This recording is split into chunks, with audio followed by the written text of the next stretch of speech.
In episode 3 van Bosoorlog Stories gesels ek met generaal-majoor Gert Opperman, 'n merkwaardige militêre leier met 'n loopbaan van 33 jaar in die weermag. Bekend as die man wat die Voortrekker Monument gered het, deel hy sy ervarings as hoof van die Monument en Erfenis Stichting en die aangrypende verhaal hoe hy soldate se oorskot uit Angola teruggebring het. Luister na hierdie besonderse gesprek met 'n man wie se nalatenskap diep in ons militêre en kulturele erfenis gewortel is. Lekker leer en lekker luister. Generaal, baie dankie vir jou tyd. Lekker om jou so te hê. Kom ons begin by die begin. Waar het jy groot geword? Die pad wat jy gestap het, daar waar jy nou weermag toe is.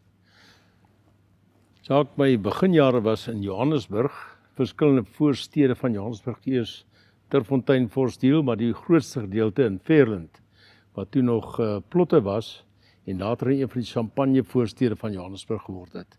Ek het my laerskoolloopbaan. Wat is 'n champagne voorstad? Dit is nou 'n vonkelplek, jy weet, 'n uithangplek waar die mense nou bly wat tel, deesdae, nie in my dae. My dae was nou 'n onderontwikkelde plotte situasie. Middel van nêrens tipe Ja, van geen teerpaai nie, geen sentrale rioolstelsel nie. Jy het net boorgat gehad, geen krag, eintlik niks nie. Ja. Maar dit was 'n wonderlike jeugtyd wat die mense daar gehad het in die veld tussen mense wat nie te veel gehad het nie, maar die lewe kon geniet het en lekker kon groot word. Daarna was ek by Hoërskool Linden tot ek by die weermag aangesluit het. Ek het in matriek in Desember 62 klaar gemaak, 63 by die Leergymnasium en daarna was dit nou maar die weermag loopbaan wat voorgelê het. Dit klink nou amper soos 'n snaakse vraag, maar ek wil amper sê, wat verg dit om 'n generaal te word? En is dit iets wat jy, as jy nou daar wegspring, is dit 'n ding in jou kop wat sê, ek wil eendag 'n generaal word? Want dit klink nie vir my of dit sommer maar net 'n ding is wat jy kan beplan en hardloop nie. Miskien moet ek vir sê, ek wou eers 'n vegvlieënier word. Want toe ek in staat 6 was, het ons die boeke van Moltke-Steyn gelees, oor die vegvlieënier, die syfers, en dit was my ideaal, maar my ouers het gesê nee. En daarom het ek in staat 7, was ek blootstel aan kadette, en toe het ek besluit maar soldaat wees is wat ek eintlik wil doen. Oor wat dit verg om as generaal te word, want ek vir jou sê, harde werk, baie opleiding, baie genade, baie seëninge wat op jou pad is, die geleenthede, ek dink nie jy kan sê, jy het dit laat gebeur nie. Die tema ook my boek hier is uit genade bo verdienste. En ek dink dis die kern van die saak. Ek het tog die insident gehad in matriek, die laaste dag toe ons nou op skool van die onderwysers, die personeel afskeid geneem het, toe het meneer Kort Dirks, wat die hoof was van Hoërskool Linden, toe hy my hand skud, hy vir almal om gesê, hierdie man gaan nou, ek skud nou die hand van 'n man wat ook 'n generaal geword. Magtig. Nou, hy het so gedink, ek het dit nie gedink nie, want in ons dae, as jy by die weermag aangesluit het, dan was die hoogste rang wat jy gesien het, was omtrent 'n majoor of 'n kommandant, en hulle het nog uit die Tweede Wêreldoorlog uitgekom. En in daai staan met ons dink, as jy by 'n kommandant gaan uitkom, 'n luitenant-kolonel, dan jy dan ver kom jou lewe, maar dit het baie vinnig verander, ook as gevolg van die omstandighede in Suid-Afrika. Jy weet, die bedreiging het toegeneem, oorlog het gekom, daar was 'n geweldige uitbreiding in die weermag en daarmee saam geleenthede. So ek wil onmiddellik sê dat jy moet nooit in jouself toeskryf nie. Jy was gelukkig dat jy die voordeel gepluk het van die veranderde omstandighede. Ek was die regte tyd, regte plek tipe van ding en Ja, ek dink doen tog jou so. Ja, want ons het gekom van 'n weermag wat baie Brits georiënteerd was, baie klein was. Daar was ook nie nasionale diensplig nie. Ons het nog die bufferstate om Suid-Afrika gehad, ons keer het, maar hier van die begin 60 jaar af het hierdie goed een na die ander geval, en toe die ander geleenthede in die proses ontstaan. Kan ons so 'n bietjie stil staan, wat jy nou gepraat het van meer die Britse geur in die weermag en dan natuurlik die nuwe, so kleur daai bietjie in, wat was dit, hoe dit tipies gelyk dan onder Brits, en dan wat daai stelselmatige groeiontwikkeling van die weermag, wat het dit behels? Ja, ek dink mense moet besef dat die deelname van Suid-Afrika in die Tweede Wêreldoorlog was nie noodwendig deur almal ondersteun nie. Dit was 'n groot Vir baie probleem met oor mense- die Duitsers en die Brits Die ding, Duitsers en die Engelse en daar was baie mense wat eintlik die oorlogspoging aktief teengestaan het. Ander mense het gegaan vir die avontuur en ook uit 'n ander siening van die bekamping van die Duitse aggressie. Maar toe aan die einde van die oorlog, toe die soldate nou terugkom, toe is die oorlog nou verby. En in Suid-Afrika was daar 'n nuwe nasionale gees wat ontstaan het, met die nasionale party wat oorgeneem het. En toe was daar aan die een kant 'n poging om die weermag mettertyd hier teen die einde van die 60er jaar, 50er jare te vir Afrikaans meer Suid-Afrikaans te maak en om weg te beweeg van die sterk Britse invloed wat tot in daardie stadium nog was. En daardie invloed was in baie opsigte baie duidelik. Weet die taalgebruik, nog die assosiasies wat daar was, die uniforms was nog baie Brits geweest, die uitrusting was nog Tweede Wêreld georiënteerd en eers hier teen die einde van die 50er jare, toe dit noodsaaklik geword ons vinnig moes ontwikkel. En natuurlik toe daar nou heeltemal 'n nuwe gees in die weermag kom wat vir 'n lang tydperk weer hoofsaaklik Afrikaans georiënteerd was. Wat was wat het gebeur wat ek wil sê daai, soos die Engelsman sê, daai sense of urgency skielik geskep het? Want ek verstaan die nasionalistiese deel in die Afrikaans en ons eie eerste tipe van mentaliteit, maar hoekom die weermag? Wat was daar risiko? Was dit maar die sanksies wat aan die kom was of wat? Ek dink teen die einde van die 50er jare, die begin van die 60er jare met republiekwording, was daar baie groter nasionale bewustheid. En weet, vir die Afrikaner was die militêre gees, militêre voorkoms, dissipline, was sag op ons oor gewees. Dit is vir ons 'n amper natuurlike ding. En ek dink dit was die eerste stap. Die nasionalisme wat nog verder aangevuur is deur die republiekwording was ook 'n belangrike stap gewees. En ons het jong mense gehad wat graag met die weermag wou assosieer. Weet die gimnasiumstelsel wat daar was, het 'n bepaalde prestige waarde gehad. Mense wou graag daar opgelei word. En dit was 'n uitstekende opleiding. En dan van die begin van die 60 jaar af, jy onthou, was daar natuurlik die toename in die bedreiging, weet Mkhonto-Wesizwe het gekom, die aanslag het toegeneem, daar was die binnelandse onderste terreur sake wat hy was, ook met meneer Mandela destyds, en vanaf die eerste aanvalle in Namibië plaasgevind het, was daar groter sinverdringendheid, dat ons moes kyk na die getalle in die weermag wat opgelei kan word, en dit het gelei tot die afskaffing van die gimnasium en die loodlingsstelsel ten gunste van die nasionale dienstpligstelsel om meer jong mense onder opleiding te kry. Ons moes kyk na al ons uitrusting, ons wapentuig, ons ammunisie, ons doktrines, alles moes vir Suid-Afrikaans word en geafrikaniseer word, want dit is waar ons geval was. Ons baie kyk na ander lande waar ons kon leer, want die Engelse was goed met hulle teen insurgensie veldtogte. Ons kon baie leer by hulle, maar uiteindelik het ons meer geleer in ons onmiddellike buurlande. Deur die oorlog in Rhodesia, in Mosambiek, later in Suidwes-Afrika en Angola, het baie meer toepaslike lesse vir ons hier gegee, wat in telkens kon ons weet die aanpassings maak. Ek dink een van die groot tydperke wat ons baie geleer het, was met Operasie Savannah in die vroeë middels 70s. Ja. Toe het ons met manne in Angola ingaan wat nie behoorlik toegerus was nie. Hulle kon nie eens van die beskikbare Suid-Afrikaanse uniforms en dink ons wapentuig gebruik maak nie, en hulle het eintlik met die absolute minimum ingegaan en geweldig baie lesse geleer. Op 'n harde manier. Toe was daar 'n groot sinverdringendheid.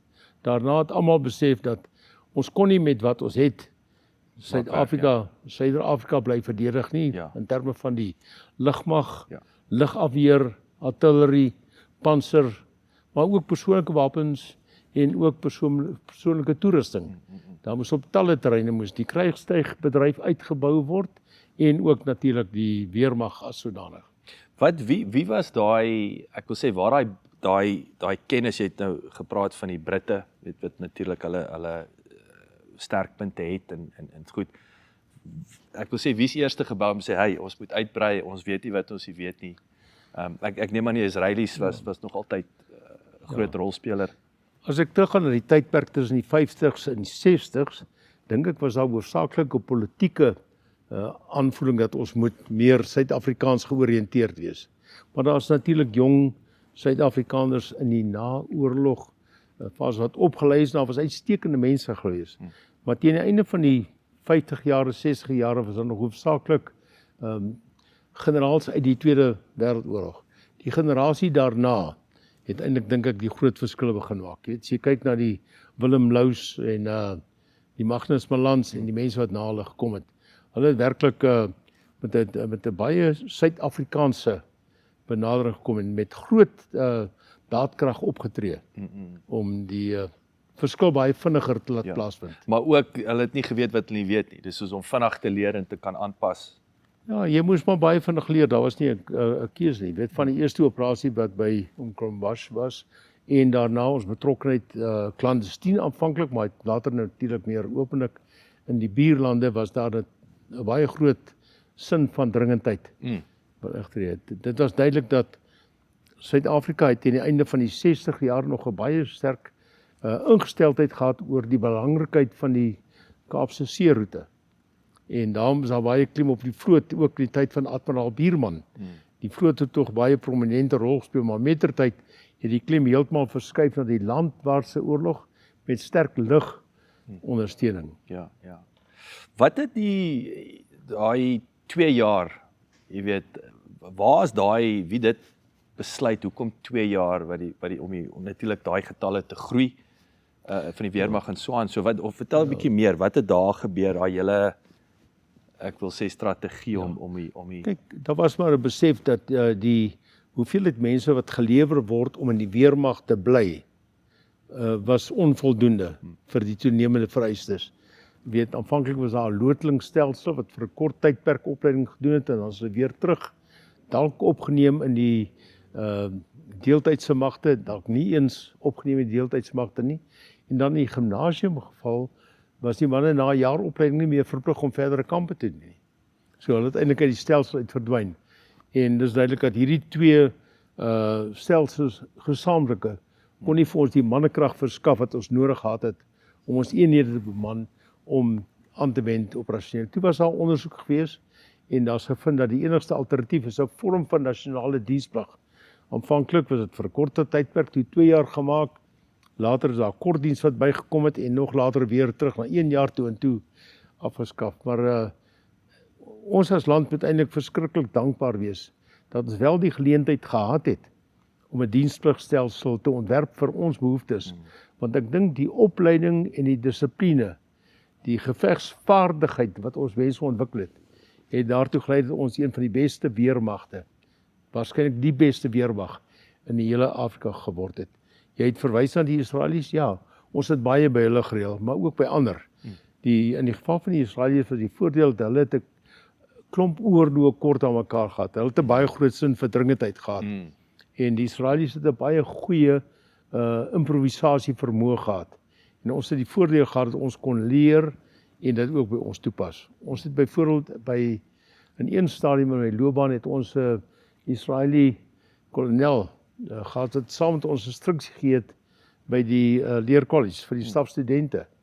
En ek onthou sy aanslag was altyd, wat is nodig, wat is belangrik in oorlog en wat is al die ander goed wat eintlik tersyde gestel kan word, want jy moet gaan veg, dit moet jou primêre oogmerk wees, jy moet die geveg, die oorlog gaan wen. Ek dink was goeie invloed, nie net met die leer nie, maar ook met die lugmag en by ander elemente. So ek neem aan daar's 'n kwalitatiewe komponent van daai, so ek wil amper sê vergeet van die oorlog, net daai opleiding en goed wat 'n impak het op 'n nasie en 'n land en 'n kultuur. Ek dink die opleiding het 'n kwalitatiewe oogpunt natuurlik, maar ook uit 'n dissipline oogpunt.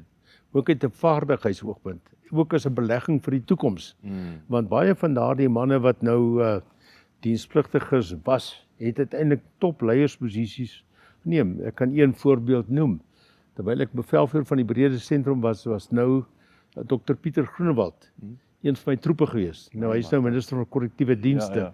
Wys net wat het gebeur met van die mense wat destyds ingekom het as troepe. Hulle het nie lewenslang troepe gebly nie. Ja. Maar hulle het daar 'n fondament ontwikkel, deeglike opleidingsfondament waarop hulle altyd met trots kon terugval om weer verder vorentoe te vorder. So ek dink dit is 'n ongelooflike goeie belegging vir ons as land gewees en dis jammer dat ons nie eintlik 'n soortgelyk iets kon instel vir al ons bevolkingsgroepe wat dan die waarde daarvan sou kon kry. Maar op die oomblik is die weermag se prioriteite en dilemma is anders as wat in ons tyd bestaan het. Ja, so dis ek sê is weer net daai perfekte samekoms van omstandighede. En so en ek wil sê ek dink dis altyd die gooi 'n bietjie die baba met die badwater uit dat dit gaan nie net oor oorlog nie. So jy sê dit gaan nou oor man wees en ontwikkeling. Kyk, 'n mens moet baie eerlik daaromtrent wees. Ons het baie meer mannekrag gehad, maar dit beteken nie dat al die addisionele mannekrag was direk betrokke by die oorlog. Jy weet daar's tuiseenhede, daar was eenhede in die republiek wat te doen gehad het met interne onrus, maar wat nie by die oorlog op die grens was nie. Jy weet, so selfs die mense wat op die grens was nie almal noodwendig aan die skietoorlog as sodanig blootgestel. Hulle was onder operasionele omstandighede. Baie van die oorlog het bestaan uit om te wag vir iets wat moet gebeur. Maar terwyl jy wag, moet jy deeglik opgelei wees en jy moet reg wees vir wanneer dit gebeur. So ek dink mense is neig om te dink dat almal was by die oorlog betrokke. Nee. Ek dink as jy kyk na die hoeveelheid mense wat werklik aan skietgevegte, aan die gewapende konflik as sodanig blootgestel word, dan is dit eintlik 'n baie klein persentasie. Ek wil sê daai waardeketting was baie groter. Die waardeketting is baie groot. En dit het baie waarde toegevoeg vir almal. Ja. So ek wil nou weer terugkom na hierdie pad na generaal toe. So gee ons net so 'n opsomming. Wat is daai pad wat jy moet stap? Wel, in die weermag moet jy opleiding ondergaan. En jy moet bepaalde kwalifikasieringskursusse doen. Jy moet as jy die infantry vat, ek is 'n infanteris, 'n trotse infanteris, dan jy basiese gevegskursusse, jou dienswapenkursusse wat jy moet doen en jy moet dit kwalifiseer. As jy dit nou alles kwalifiseer het, dan moet jy stafopleiding ondergaan. As jy nie beskik oor die potensiaal om stafopleiding te slaag nie, dan is daar klaar eintlik 'n tipe van 'n beperking wat op jou loopbaan gestel word, want jy moet kan kwalifiseer veral om die bevel en stafkursus te kon doen.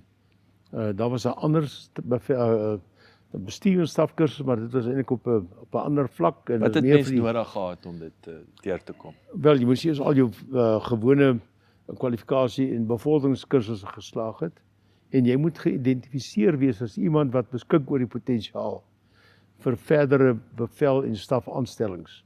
So as jy nou sou gedink het iemand het nie 'n verdere potensiaal, het nie persoonlikheidseienskappe om verder bevorder te word. Jy sou nou nie tyd mors om die persoon nog onnodig te gaan oplei of geld mors nie, weet. Is daar ek wil sê 'n likability factor, soos die ou is nie 'n poepel nie. Ek dink maar dit is ook seker 'n vereiste. Wel, ek dink daar is, ek wil nou nie die woord gebruik nie, maar daar's van hulle wat ook generaals geword het. Ek wil net sê so jy moet nou, ek is baie versigtig om nie ek hoor jou. Ja, kyk, ek dink die hele kwessie van mensverhoudings en menshanteringsvaardighede is 'n baie belangrike faktor, en as jy dit nie kon gedoen het nie, dan het baie kere het dit jou laat struikel. Daar is mense wat generaals geword het wat eintlik nie daardie vaardigheid gehad het. Ek gaan maar een naam noem. Generaal Willem Lou was 'n verskriklike daadkragtige mens en hy het baie mense om hom saamgetrek wat ook so daadkragtig was. En in daardie tydperk was menseverhoudings en mens wees nie baie belangrik nie. Later het die klem meer verskuif na 'n tipe van 'n mensgeoriënteerde daai soft skills die Engels. Ja, om die vaardigheid om mense aan te wend om hulle insette te optimaliseer. Ja. En dan kan jy nie voortgaan om soos 'n die tafel te slaan nie. Ja, die tafel slaan en naderhand op te tree asof die mens nie belangrik is in die proses nie. Die mens is die kern waarom dit gaan. En as jy die mense bymekaar kan kry, kan jy wenspanne bou. Maar sonder wenspanne is dit 'n baie moeilike taak om volhoubaar te doen. So kom ons staan sommer daar stil, generaal. Die hele, jy weet, en ek dink dit is so van pas in die koöperatiewe wêreld nou en jy weet hierdie 21ste eeu is ek dink jy soos dit nou gepraat van outsourcing en jy werk op verskillende lande, verskillende spanne. Wat is ek wil sê soos nou tips en tricks. Wat is die paar stukkies advies in terme van wat vereis goeie leierskap? Wat is die tipe dinge waar mense kan kyk om 'n span meer dinamies te laat saamwerk? Ek wil sê wat is daai goed wat die risiko's en die geleenthede wanneer dit as leier kom en dan die dinamiek van die span om dit te optimaliseer? Wel, ek het nou nie voorberei om 'n lesing hieroor te gee nie, maar as ek vir jou vinnig moet antwoord, sou ek sê dat ek dink in die eerste instansie die leier moet weet waar kom hy vandaan en waar is hy op pad self. As jy onseker is en jy is verlore in jouself, is dit baie moeilik om 'n leier te wees. Jy moet bereid wees om voor te loop, die leiding te neem, 'n leiding te gee, maar ook die risiko's wat daarmee gepaard gaan te hanteer. Dan is jy moet kennis hê. Jy kan nie onkundig wees en dink jy gaan mense lei nie, want jou onkunde gaan jou laat struikel. Jy moet beskik oor vaardighede. Jy moet beskik oor die nodige dryfkrag om dinge gedoen te kry. Want as jy net terugsit en tevrede is en God se water oor God se hart laat loop, gaan dit nie gebeur nie. Dit is vir my baie belangrik dat jy moet mense ingestel wees. Jy moet mense wil saam met jou vat. Vir baie mense is nie altyd maklik genoeg om saam te gaan nie. Ek was bekend as 'n man wat baie vinnig hardloop het. En daarom was dit nie meer in die werklewering, want ek was nie 'n groot atleet geweest nie. Maar jy weet, maak dinge gebeur, baie vinnig. Dinge gebeur. Dit moet nie baie keer met 'n stophorlosie, nie met 'n kalender nie. Ons moet die dinge gedoen kry. En ek hou daarvan as ek altyd sê, ons moet gister dit klaar. En ek dink dit is belangrik dat jy moet die mense jou kan saamvat. En uiteindelik met hulle kan deel in die vreugde van sukses. Hulle moet kan voel dat hulle was deel hiervan en hulle moet met bevrediging kan terugkyk na die pad wat hulle tot by daardie punt gelei het. Ek dink geloof speel 'n baie belangrike rol. As jy nie die geloof het in ons situasie soos dit was dit vir jou moeilik om vooruit te loop, want ons moes baie keer op ons geloof staat maak om ons deur moeilike tye te kry. Jy weet, vaderlandsliefde was baie belangrik. Ons voel van nasionalisme, jou besef van wat is belangriker vir die groter saak en nie net vir jou persoonlike voordeel nie. As klomp elemente, ek kom nie terug na die gewone eienskappe van leierskap nie, want dit is redelik algemeen bekend, maar ek het gedink in ons situasie, wat het mense laat uitstaan.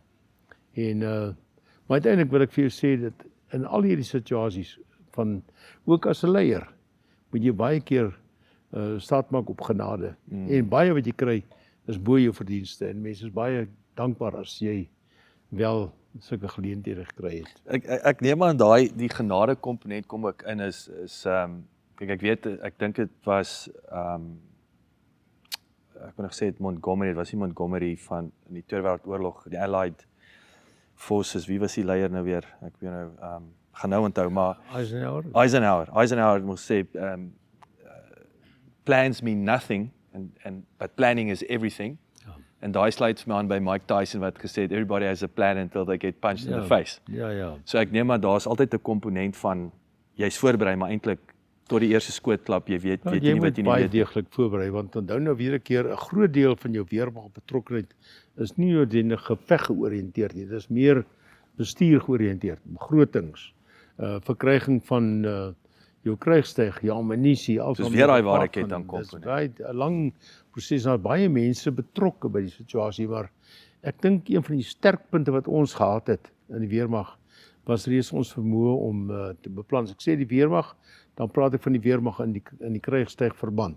Ons vermoë om te beplan, ons vermoë om te innoveer, om goed te ontwikkel en die woord by die daad te voeg.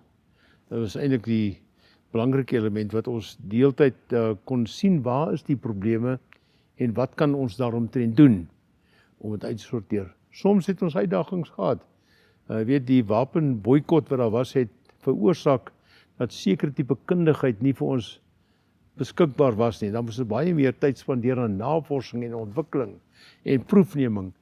En dan het soms daartoe gelei dat die tipe wapentuig wat ons nodig het, nie betyds daar was nie. Ek dink byvoorbeeld aan sekere vliegtuigmissiele, wat as ons toegang tot die internasionale mark gehad het, sou dit baie gouer beskikbaar gewees het, sou ons lugoorlog baie makliker gewees het. Maar vir lang tyd het ons die risiko gehad tydens die oorlog van Angola, dat ons met missiele geveg het, wat nie noodwendig betroubaar was nie, wat baie groot risiko's vir ons vlieëniers geskep het. En ek dink nou, om daarbey aan te sluit, is die Rooi Valk nie 'n klassieke voorbeeld van hierdie fantastiese tuig wat te laat amper reg was? Ek dink ons het baie groot weerstand gehad van 'n bepaalde groot moondheid wat eintlik 'n Apache vliegtuig Ek gehad sê het. die oppositie. En hulle wou ons uit die mark uithou. Maar ek dink ons vliegtuig was in terme van sy ontwikkeling, wat my betref, beslis beter. Die probleem was dat ons so min van hulle gemaak het, was hulle so duur. En om vir so min vliegtuie die uitgebreide logistieke lyne te onderhou, om hulle in stand te hou, het dit naderhand amper 'n onmoontlike taak geword. En daar was dit jammer, as ons nou in die DRK meer van hierdie aanvalshelikopters beskikbaar gehad het, sou ons soldate waarskynlik nie in die benarde situasie gewees het as dit hulle in is nie. Generaal, jy het seker tonne stories. Is daar iets wat uitspring? Ek wil amper sê en ek wil amper sê ons trek dit terug na 'n gevalle studie van leierskap of uitdagings, beplanning. Is daar 'n insident of iets wat uitstaan? Jacques, ek is nou nie vanaand hier om my boek te bemark nie, maar ek maar het gooi probeer hom. my boek te skryf op 'n manier wat hy kronologies op mekaar volg, die verskillende tydperke in my lewe, en dan uit elkeen van hierdie tydperke is daar dinge wat uitstaan, wat amper, wil ek sê, in sommige opsigte uniek is. Maar die boek is so geskryf dat mense hoef hom nie kronologies te lees nie. Jy kan enige hoofstuk lees en volgens jou belangstelling en dan weer terugkom. As jy belangstel in wat het in die operasionele gebied gebeur, dan kan jy eers dit lees en dan kan jy later terugkom na die gimnasiumjaar toe as jy wil. En ek dink dit is dis moeilik om nou in die konteks van hierdie gesprek net 'n enkele insident te probeer uitsonder. Vir my het ek met uitstekende leiers gewerk. Party is gevegsleiers gewees. Anders was bestuurders. Ander was meer politieke leiers. En ek kan ten opsigte van elkeen voorbeelde noem van wat hulle sterkpunte was en wat hulle swakpunte was, jy weet.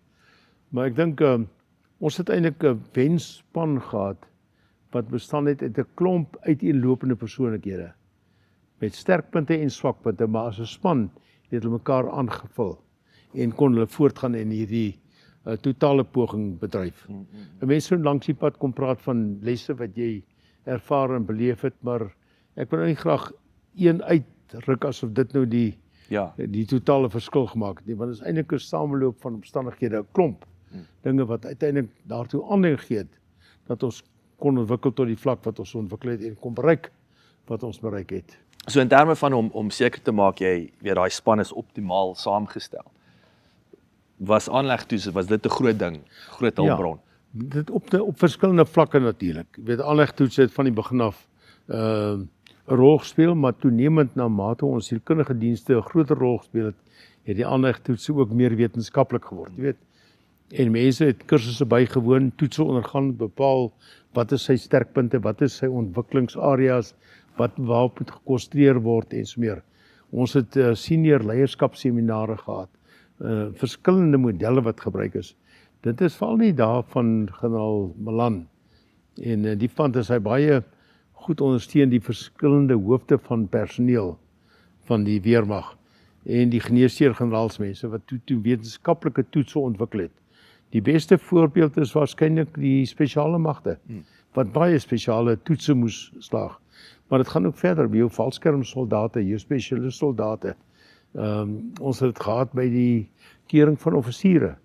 Jy weet, destyds met die instelling van die fase 2 opleiding was dit by uitstek daarop ingestel om te kyk wie beskik oor die vermoë om leiers te word. Nou dit het gelei tot verskillende benaderings en dikwels ook maar botsende benaderings.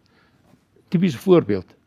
Die lugmag het aanvanklik gesê tydens hulle fase 1 opleiding wat 'n jaar geduur het, voordat hulle by die offisierskeringsfase gekom het, het die persoon klaar gekwalifiseer as 'n vlieënier. Maar nou gaan hy op die keringsfase, fase 2, en nou bevind ons hy beskik nie oor die leierseienskappe. Nou wat van al hierdie vrugtelose uitgawe om die manne op te gelei as 'n vlieënier? En nou sê hy mag wees nie.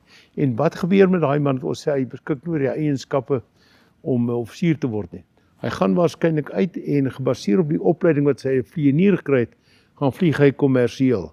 By lugdiens en hier kry hy nou groter salarisse, baie geleenthede. Wat is die motivering vir die man wat nou verdere keringskursusse moet ondergaan? Ja.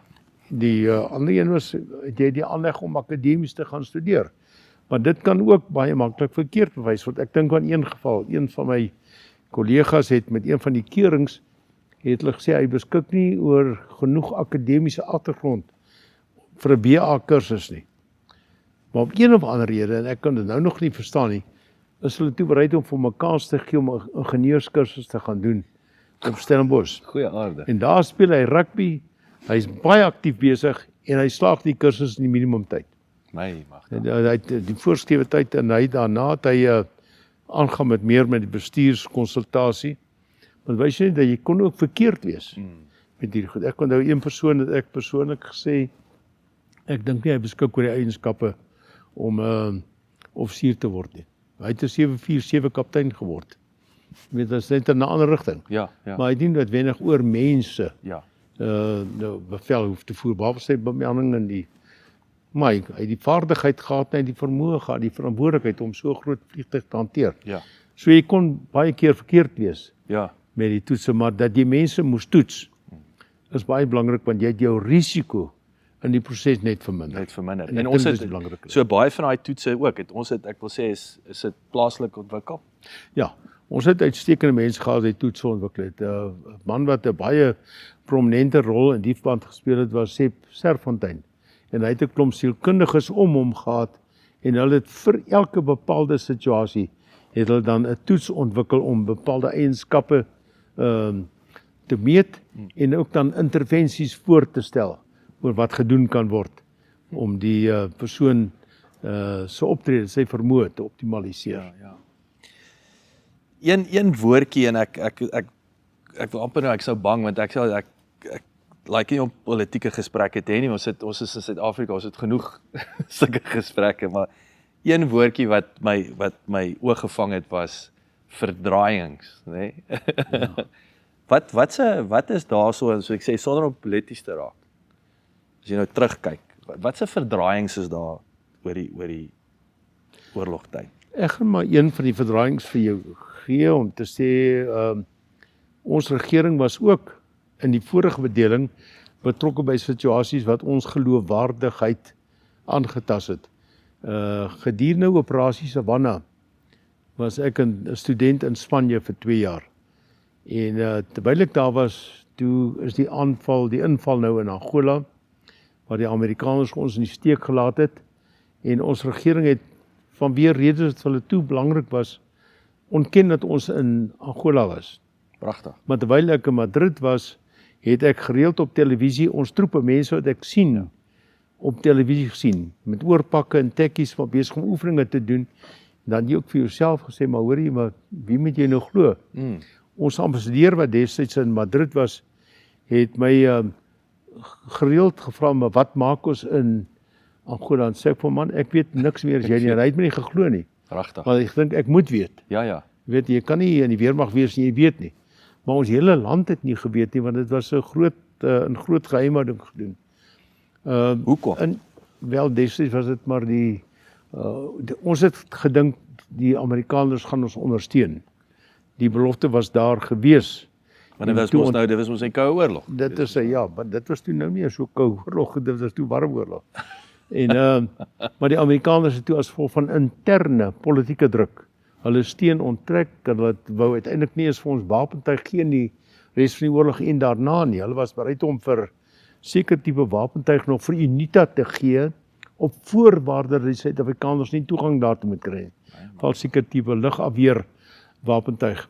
So dit was maar moeilike tye wat daar was 'n ander ding wat jy tipies ook in enige oorlogssituasie kry van alle kante af, is 'n mate van klimaatskepping.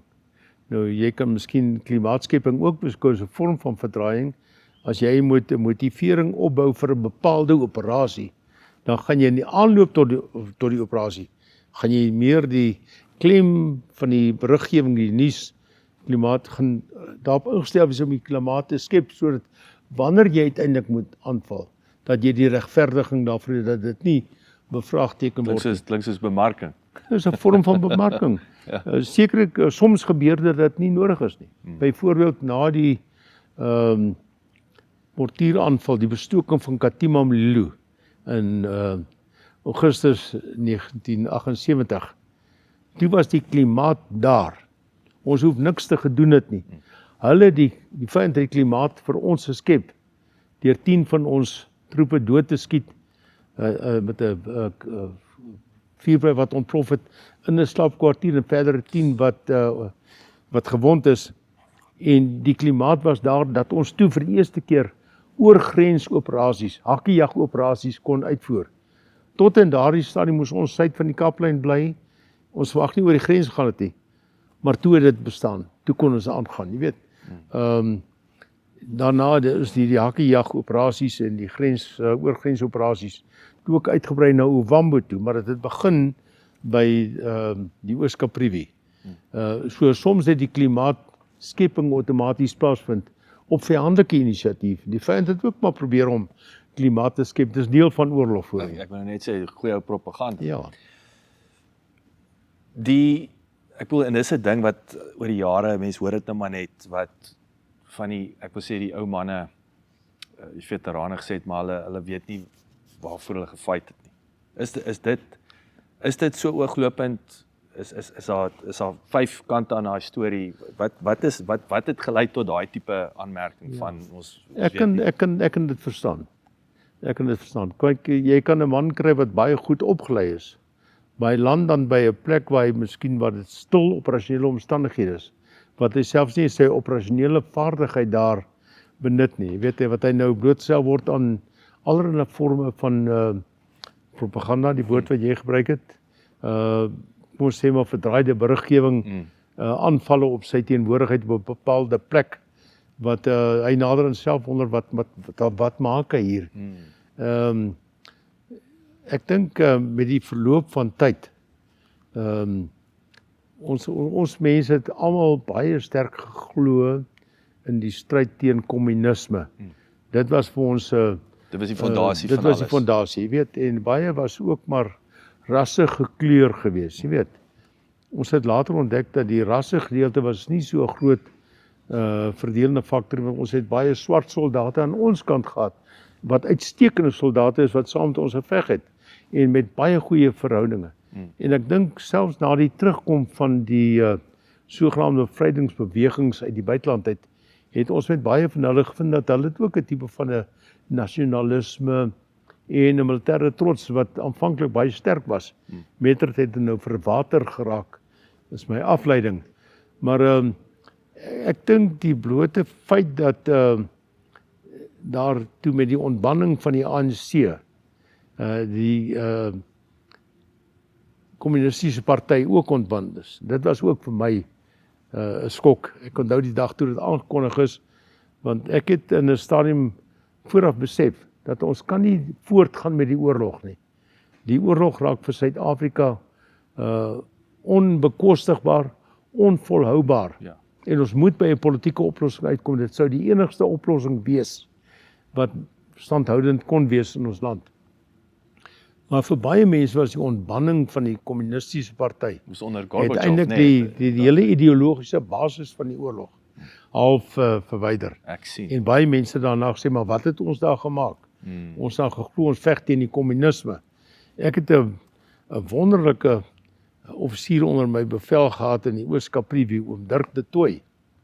En sy hele lewe het bestaan uit voorligtings oor die gevare van kommunisme.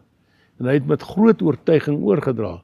En die dag toe het nou aangekondig word dat die kommunistiese party nou ontban word, toe het sy hele basis van al sy motivering vir al die jare het verdwyn. En arme oom Dirk, ek is 'n wonderlike mens, maar hy was uiteindelik 'n baie eensame en 'n verbitterde mens. Dat hy oorlede is, want hy kon nie aanpas by hierdie benadering. En ek dink hy het ook in sy gemoed gevra, wat het ons daar gemaak?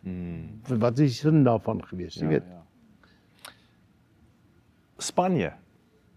Wat het in Spanje gebeur? Dit was 'n baie interessante tydperk gewees. Onthou, in daardie stadium was daar 'n aantal lande in die wêreld wat meisonstatus gehad het. Jy weet, Chili was een en Taiwan het een geword en verskeie het dit gehad. In 'n stadium toe daar nou 'n aanbod gekom van Spanje dat ons nou 'n student soontoe kan stuur. Ek was toe die eerste student wat 'n baie kort kennisgewing soontoe moes gaan vir 'n bevel en stafkursus, 'n gesamentlike oorlogvoeringsstafkursus. Dit was 'n wonderlike geleentheid dat ek altyd met groot waardering na sal terugkyk, maar dit was ook maar 'n baie moeilike tyd. En dit het ek sommer in die begin besef. Ons moes op 'n baie kort taalkursus gaan, my vrou en ek, onder baie moeilike omstandighede. En ek onthou die eerste aand toe ons na 'n verkorte taalkursus, ons kon dit in 2 maande doen in plaas van 3 maande. Toe sê hulle, nou moet ons na Spanje toe gaan leer. Toe staan ons daar by Ilha do Sol en daar's 'n persoon wat baie entoesiasties in Spaans praat. Hy gaan 'n keer en ek maak die fout en sê, sí. En daar lei hy af, ek kan nou Spaans praat, hy begin my Spaans praat. En hy praat al hoe vinniger 'n aksent wat nie in my Hugo se boekie was nie. Ek het naderhand gesweet soos hierdie ou nou vir my vertel, gaan toe ons nou deurgaan na die lughawe toe, na die vliegtuig toe, toe kondig hulle vertraging aan. Toe moet ons teruggaan na die saal toe, toe ek 'n verdere uur met hom praat. Toe ek uiteindelik in die vliegtuig gesit het, was ek nou heel gewees. Maar die eerste week wat ons in Spanje was, het ek 'n brief gekry van hulle ministerie van verdediging. Wat sê dis vir my land en vir my 'n eer om daar te wees en daarom gaan hulle by vandag 1 af as 'n nasionale student hanteer. Yes. En daarom was die volle 2 jaar as daar was ons onderwerp aan al die toetse, al die vereistes van die nasionale studente. En as jy nie goed genoeg presteer het nie, as jy in groep kantoorhouding sê jy moet jou sokkies optrek. Ja. Van die 3 nie Spaans sprekende studente op die kursus, die res almal so klap van Spanje of Spaans weggehaat of was reeds in hulle eie lande staf gekwalifiseer wat ek nie was nie. Maar vir die 3 van ons het net ek self geslaag. Die ander 2 is na die eerste jaar as hulle formeel verwittig hulle slaag nie, hulle kan nie voortgaan met die tweede jaar nie. So dit was 'n veeleisende kursus. Ek het dikwels dink die Spanjaarde se benadering is oordrewe. Maar jy weet daar's 'n ou gesegde wat sê en in Spanje sê mata el toro. In Spanje word die bil doodgemaak. En in alles wat hulle doen, is dit so die bil word doodgemaak. Wat nou is met eksamens skryf of rook in die klas of wat jy ook al doen. Ja. Alles is met groot entoesiasme en elan gedoen. En jy moes maar saam gaan, jy kon nie terugstaan nie. So dit was 2 baie veel eisende jare, maar 2 wonderlike jare.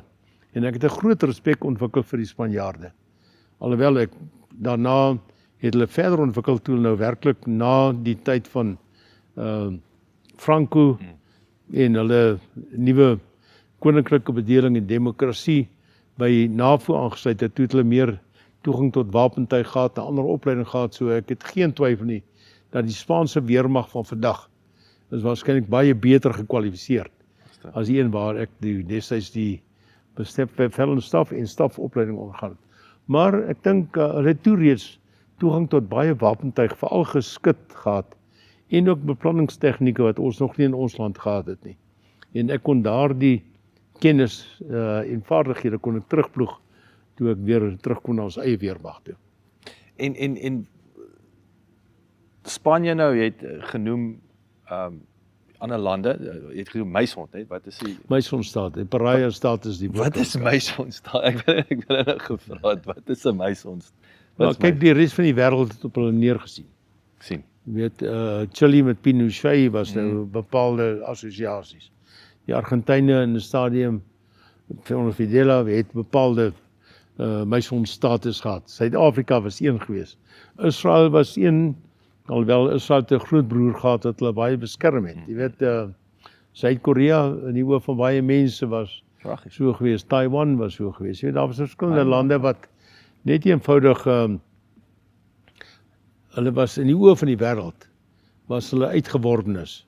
In Suid-Afrika as gevolg van ons binnelandse beleid en toe as gevolg van die operasies in Angola veral het baie sterk daardie konnotasie gehad in die wêreld. Ja, ons maar na mate die ander lande nou verder gevorder het, weet in mate hulle ontslaak kon raak van hulle diktature en wat daarmee gepaard gegaan het hulle toe hulle status verloor. Hulle het gewone burgers vir ons nog vir baie jare aangegaan as gevolg van die binnelandse politieke beleid om in daardie oorlog te wees. Ek gaan sê ons maak maar asof ons nie baie goud en diamante het gehad het nie.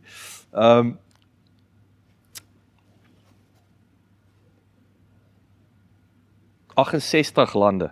So wat hoe klok mens 68 lande op. Ja. En ek wil sê watter lande spring uit. Ek was baie, maar wat jou vraag verwys na die hoeveelheid lande wat ek in my loopbaan besoek het, sommige van hulle tot 10 keer. Ek dink is maar 'n kombinasie van die amptelike verpligtinge. Ek het in 1973 vir die eerste keer oor see gegaan saam met Admiraal Wierman toe ek sy persoonlike adjudant was en ek het gedink dis seker die eerste en die laaste keer wat ek ooit oor see sou gaan. Hoekom? Wel, mense was nie daaraan blootgestel nie. Jy weet, jy het gesê jy het van Welkom afgekom. Op skool was Welkom die verste wat ek uit van Johannesburg af gegaan het. En dit was 1 naweek gewees. Ek het eers eintlik 'n nasionale broodslag gekry toe ek nou in die weermag gekom het. En toe mettertyd nou meer 'n internasionale blootstelling. Verskeie kere op amptelike besoeke, 2 jaar in Spanje gebly. En toe ek nou terug van Spanje af, baie kere opgetree as tolk en as skakelofficier vir belangrike besoekers aan die buiteland en belangrike besoekers aan Suid-Afrika.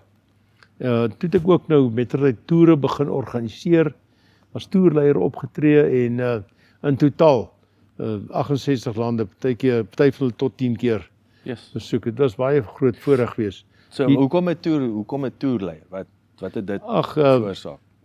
Ek het self begin toere reël.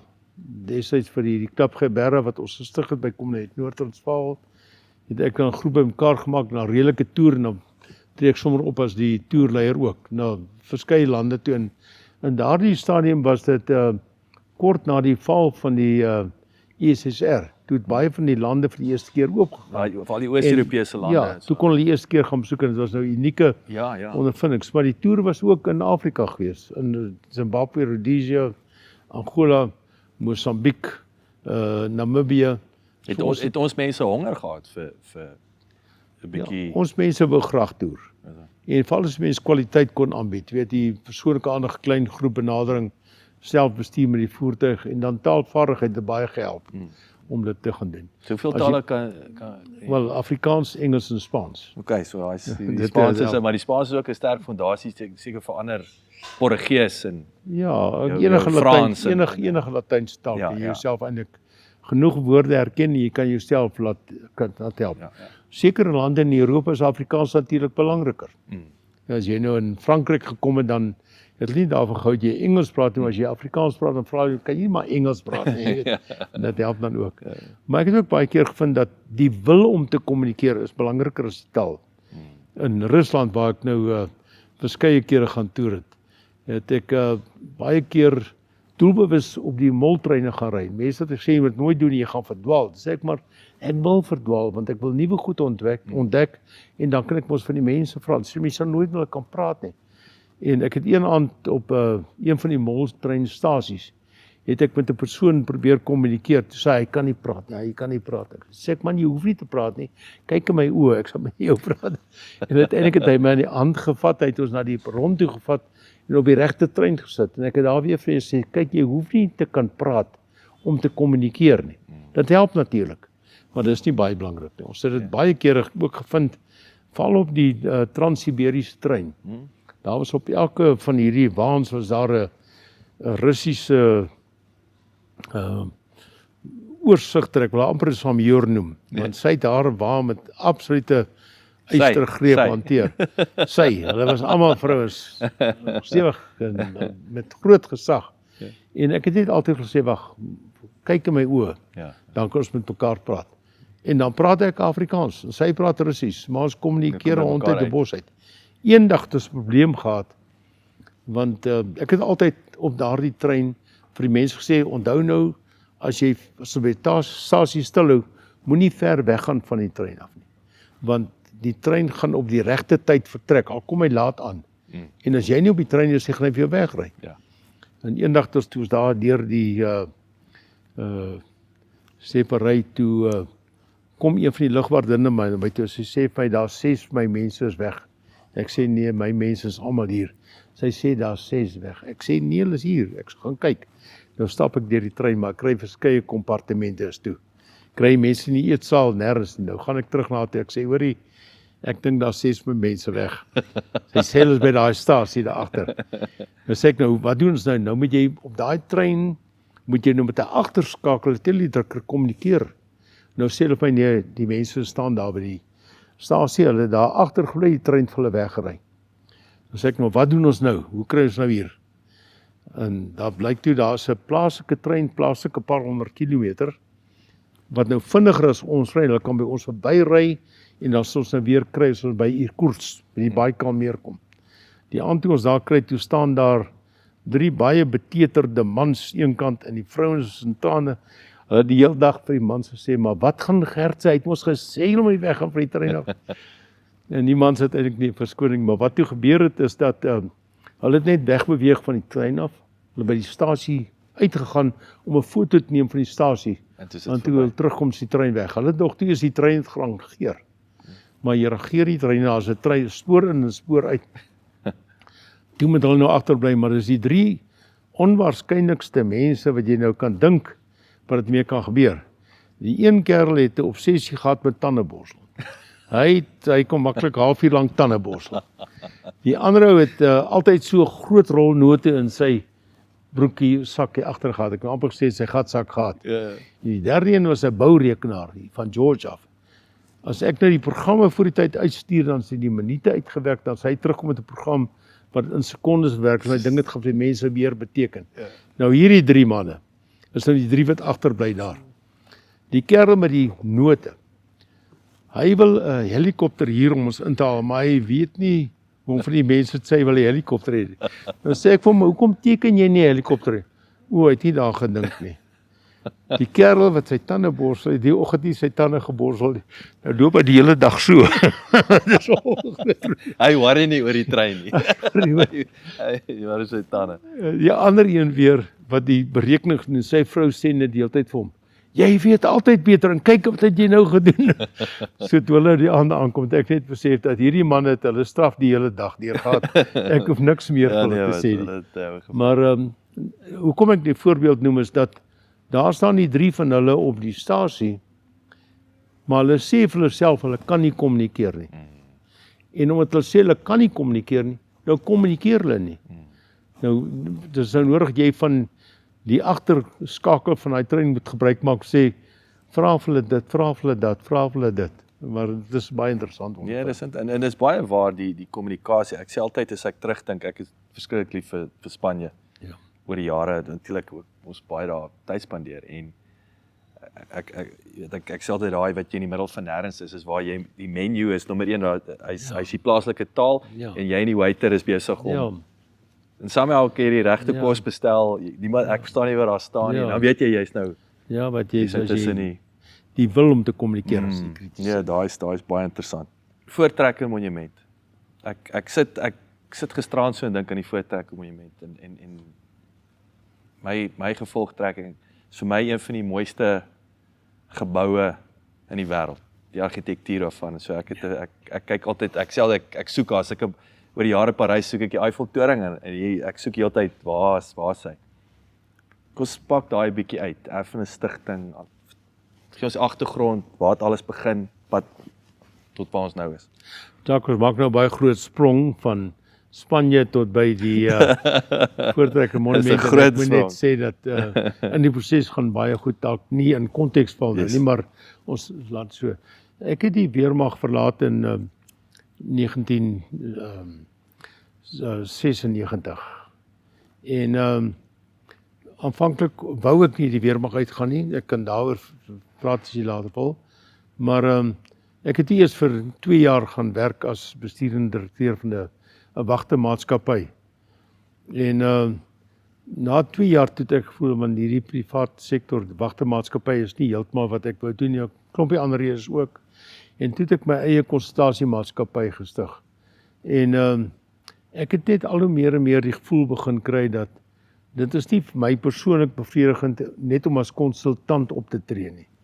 Want ek dink baie daarvan was omdat die mense wat my gebruik het, wou eintlik van my bekendheid gebruik maak, eerder as my inset as sodanig wou gee. Baie keer jy 'n opdrag kry om iets te ondersoek, dan sit jy die verslag wat jy nou met groot ywer saamgestel op die persoon se tafel en met die besluit neem, en dan bly die verslag daar. Dit word nie werklik aandag aan gegee nie.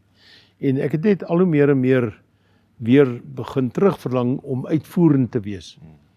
Maar ek het nooit aan die Voortrekker Monument gedink nie. Een Sondag, toe sit ek so deur rapport en blaai, toe kom ek op 'n advertensie af van hulle soek 'n hoofuitvoerende beampte vir die Voortrekker Monument en ek dink ek het die eerste een werklik eers gelees nie. Maar toe ek weer omlaai, toe is daar nog so 'n advertensie en later is daar nog een of nog een. En elke keer lees ek bietjie meer en toe kry ek net die gevoel wat ek dink hierdie ou soek iemand met my eienskappe. En sonder om vir my vrou te sê, doen ek aansoek vir die pos. Net daar. En ek het niks verder teruggehoor van hulle tot, dit was hier in Desember. Maar in Februarie kry ek boodskap, ek moet nou kom vir die finale onderhoud vir die pos. En ek was 'n bietjie verbaas, toe kon ek nou nie langer vir my vrou sê, ek het nou aansoek gedoen daarvoor nie. En ek het toe gaan en die eerste ding wat hulle vir my vra is, wat is my plan om die monument te red? Toe sê ek, nee man, ek kan nie so optree nie. Ek kom nie by 'n situasie aan sê, dis my plan nie. Ons in die weermag is gewoond, jy bestudeer eers 'n situasie, jy kyk na al die faktore, dan ondersoek jy handelwyses, verskillende handelwyses, uiteindelik kies jy die beste een en dan ontwikkel jy dit en dan kan jy sê jy het 'n plan. So 'n plan is nie sommer iets wat jy duim uitsuig nie. En ek dink dit hulle beïndruk, want van die ander het gekom met 'n plan. Hulle dis hulle plan, maar die plan sou nie werk nie. Want dit was maar die geuite patroon van nog altyd. In elk geval hulle toe gevra ek moet so 2 weke later begin in die pos. En ek het baie kritiek verdier in daai stadium, as mense weer 'n Spaanse gesegde, wat que no se casa con un cadáver. Jy trou nie met 'n lijk nie. En daar's mense wat gesê het, hoekom trou jy met 'n lijk? Die Voortrekker Monument. Wat gaan jy nou daar doen? Die plek is mos dood, daar's geen toekoms daar nie. Ek sê maar ek dink daar's wonderlike geleenthede. En ons het toe ek kan amper sê van feitelik 0 af, van amper niks af begin. Ons moes toe eers personeel bymekaar maak, baie klein spannetjie. Wat was die probleem? Wat het gelei tot daai punt toe? Kyk, daar was 'n paar probleme. Die een was natuurlik die hele kwessie van, aanvanklik was die provinsie, was die eintlik maar die soort van 'n oorsiener van die monument, en hulle begroting en personeel en dienste, alles. Dit is 'n groot faktor. Die tweede een is die monument het 'n baie sterk apartheidsassosiasie gehad. Terwyl ek daar was, ons maak 'n bietjie van 'n sprong, het een van die lede van die publiek eendag na my toe gekom en gesê hy wil gaan kyk, waar is die plek waar die apartheidsoortreders tereggestel is. Toe sê ek, hoor jy is by die verkeerde plek. Kom ek gaan wys jou wat hier gebeur het. En mettertyd moes ons daardie politieke konnotasie afbreek. En ons moes die monument vir die mense sê, maar hierdie is ons almal se monument, dit betel van 'n baie belangrike deel in ons geskiedenis. Ja. Daar is dele wat verkeerd was, maar is ook dele wat reg was. Kom ons bou op wat ons gemeenskaplik daai kan kry vir die toekoms. En ek moet sê, ek dink die feit dat ons dit kon destigmatiseer, dat ons ook aanvaarbaar kon maak, selfs vir die regering, dat die regeringsmense ons begin sê het, maar hoorie, wat hierdie mense doen, maak sin, hulle bou 'n plek op, en hulle was in staat nie bereid om ook vir ons finansiëel te ondersteun. Dit het vir ons baie gehelp. Maar daar was nie 'n bestuursvaardigheid by die monument nie. Daar was geen bestuursspan gewees nie. Daar was een persoon wat die opsigter was, en daar was 'n deeltydse navorsingsbeampte, 'n deeltydse finansiële beampte, en daar was verder omtrent net arbeiders wat skoonmakers was. Maar daar was nie 'n professionele span as sodanig nie. So ons moes toe werklik 'n span vorm wat die beeld van die monument kon destigmatiseer. Ons moes die fasiliteite wat daar was onderhou en uitbou. Ons moes die bronne van inkomste wat ons gehad het dramaties uitbou. Ons moes die toerisme ontwikkel.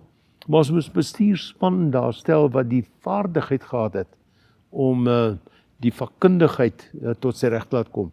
Nie net met die monument nie, maar toenemend ook elders. En dit het daartoe gelei dat nadat ons nou baie groot suksesse by die monument behaal het, vanaf 'n baie lae basis moet ek vir jou sê, maar mense wat hard gewerk het, wat die beste is van die vakkundiges, maar ook oud weermaglede wat ek gewerf het, wat ook hulle kundigheid gebring het, en hulle kon as 'n span geïntegreer word om die monument toe vorentoe te vat. Het het baie vinnig gelei tot 'n aanvraag uit die res van die land uit, dat ons ook vir hulle moes kom help. Nou die monument het eintlik in terme van sy akte van oprigting beperking gehad. Hy was eintlik net kon omsien na die monument erfenis terrein en ons het 'n bietjie by geïnterpreteer en gesê geassosieerde plekke, soos Bloedrivier. Dit is so deel van die monument geskiedenis, ons kon dit regverdig.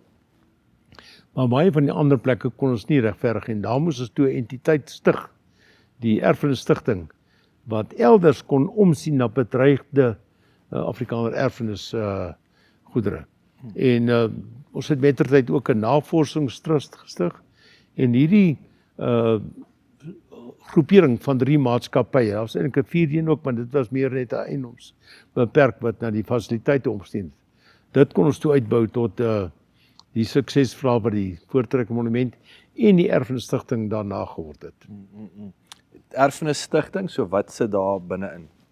Wel, dit is eintlik die plek wat na al die ander fasiliteite opsien het. Ons het daar die vakkundige vermoëns gekonstrueer van 'n biblioteek, die argief, onderhoudsspanne, spanne wat elders kon optree om opleiding te gee, maar ook om byvoorbeeld met befondsing wat ons van die Lottofonds en van die staat af gekry het, om te sien na bedreigde konsentrasiekamp kerkhowe reg deur die land. En ons het 'n groot getal konsentrasiekamp kerkhowe reg deur die land gaan opknap, gaan herstel. Ons het beelde verskuif. Ons het monumente ontwikkel, die erfenissentrum gebou. Dit is alles wat nie eintlik eng op die Voortrekker Monument terrein was nie, het onder die Erfenis Stichting geval. Wat is die, ek natuurlik wat verskriklik positief is, die feit dat as jy lotto's die regering begin geld gee, weer eens soos jy sê, dit is gestigmatiseer, daar's nie 'n apartheidskonnotasie, geskiedenis, so dis altyd positief. Wat gaan aan daarso? Hoe lyk die nuwe generasie? Jy weet, ek het my kinders weet al lankal wat die Voortrekker Monument is. Dit was 'n top prioriteit, jy weet, maar wat is die gevoel daar buite? Is die nuwe generasie ingelig? Ek dink die huidige bestuur van die Voortrekker Monument doen baie goed. Ek het nie aanvanklik 100% saamgestem toe hulle nou oorgeneem het nie. Maar uiteindelik het dit daartoe gelei dat hulle 'n groot massa ondersteuning gekry het en daar's nou 'n baie groter, dink ek, bewustheid onder die breë bevolking. En hulle het 'n geweldige klomp aktiwiteite wat hulle daar aanbied. So ek dink hulle doen 'n goeie werk. Ek wens hulle graag geluk daarmee en ek moedig mense aan om die monument te gaan besoek en te gaan kyk wat daar gebeur. Want ek dink die suksesverhaal het nie opgehou nie. Die suksesverhaal gaan van krag tot krag. En ek is baie dankbaar oor die manier waarop dit nou behou word, ook vir die nageslag, en die manier waarop die storie vertel word. So 'n storie. Ons moet nou weer terug na die oorlog toe. Jy weet, dit is vir my hartseer. Daai, jy weet, ek wil sê daar's baie trane, wil ek sê, daar op die gronde. Oorskot van die soldate. Tel ons 'n bietjie meer van daai wat daar gebeur het en selfs nou daar die Ja, kyk, terwyl ek by die Erfenis Stichting was, het 'n persoon vir wie ek baie respek gehad het, Roland Medlin, na my toe gekom en ek het toe al begin optel. Hy is besig om verskillende vlakke te skakel met mense oor die oorskot van 'n aantal soldate wat by die Ebo slag in 1975 agtergebly het. Ek was bekommerd oor van die aspekte, die skakeling met ander regerings op 'n ad hoc grondslag, die ignorering van ons eie owerhede, die insameling van fondse wat in die privaat rekening gehou word. Daar was te veel rooi vlae wat gewaper het. Ek het gesê, ek dink ons moet eerder 'n trust stig, wat ons die ding kan wettig kry en kan orden, dat daar niemand na die tyd kan vingers ons wys nie. Ons het toe die Ebo Trust gestig, na aanleiding van die Ebo stad waar die oorskot was.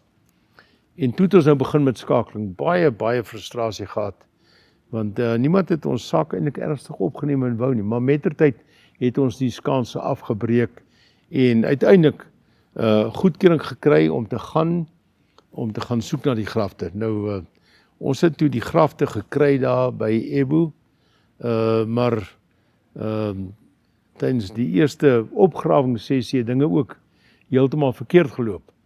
Want pas nadat ons nou al die geld moes betaal het aan die plaaslike owerhede wat hulle gesê die stamowerhede moet betaal word, en pas nadat ons nou die graf oopgemaak het en die oorskot sigbaar was, toe ek daar terugkom vir die vergadering by die stamowerhede, toe kry ek 'n boodskap dat die weermag en die polisie is daar. En hulle sê ons moet onmiddellik teruggaan na Luanda toe. Ons onwettig daar. Ek het gesê, maar ons is nie onwettig, het ons dan nie goedkeuring moet wees. Ons het visums, ons ambassadeur is ingelig, die ambassadeur van Angola is ingelig. Hulle was instrumenteel om vir ons die visums te kry, maar daar was sekere owerhede in Luanda wat gesê het, ons is nie geken nie. En ek het die hele dag van omtrent so 12 uur af tot die aand so teen 10 uur se kant, 11 uur, het ek probeer onderhandel met die weermag die soldate, maar hulle wou niks weet, ons moes die kamp opbreek, ons moes almal ons voertuie laai, en ons is deernag onder gewapende begeleide teruggeneem na Luanda toe. Daar het ons die volgende oggend aangekom, en ek moet vir jou sê, so rit in die nag in Luanda, op daardie hoofpad, is eintlik, ek kan sê doodsveragtend, want dit is gevaarlik met die groot trokke. Hulle het toe vir ons daar op die sypaadjie laat sit, en na 'n tydperk het die senior verteenwoordiger van die polisie uitgekom en gesê, al die probleme is uitsorteer, ons sal nou kan gaan. Rukkie later kom weer terug te sê, nee, ons moet nou ons ambassade toegeneem word. En daar laai ons te weer 'n keer op die sypaadjie af. En ons ambassadeur sê, hy weet niks daarvan nie, wat 'n volslae leuen was, want ek het hom persoonlik tydens my verkenningstogte voorgelig oor alles, en was in skriftelike kommunikasie, en ons die visums kry, so het presies geweet, maar dit was nie vir hom geleë om te erken dat hy geweet het na staan nie. Hy het toe gesê ons moet daar gaan na die na 'n basis toe, waar ons gebly het vir so 'n week, en dit is toe al duidelik vir my dat hier gaan moeilikheid kom, ons kan nie dat hulle ons daar wil hou nie, want nou het hulle hou vas oor ons.